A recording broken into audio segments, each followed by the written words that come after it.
Hey guys, it's Abby in the garage, and today we're taking a look at the Gen 4 LED Headlight Kit from Sport Lighting, which is great if you're looking to upgrade your halogen bulbs to LEDs. LEDs are more efficient than halogen, but the typical concern with LEDs is that they overheat.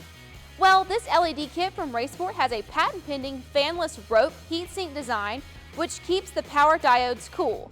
This design also allows for it to be manipulated into tighter areas, still without the worry of overheating.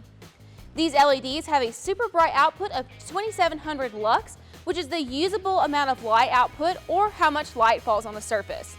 Another perk of the Gen 4 kit is the headlight's 360 clockable base. This helps with proper mounting orientation to make sure you're getting the best light output and performance. Sometimes you can lose light output if the bulb is not positioned correctly, and the clockable base makes it easy to adjust. As far as installation goes, we would rate this a 3 out of 10, and it'll take you about an hour to do the low and high beams on both sides.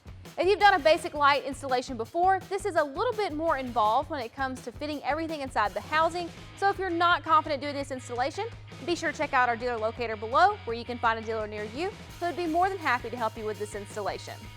The Gen 4 LED Headlight Kit from Sport Lighting has a 3-year warranty against any manufacturer defects. Thanks so much for watching our video. Today we took a look at the Gen 4 LED Headlight Kits from Sport Lighting. If you have any questions or comments, be sure to leave those below. Also check out that description below for product information and numbers, as well as a link to our dealer locator where you can find a dealer near you who would be more than happy to help you with the installation or purchase of this product. If you liked the video, be sure to give us a thumbs up and don't forget to subscribe so you never miss when we post new videos. Thanks so much for watching again. This has been Total Truck Centers in the Garage.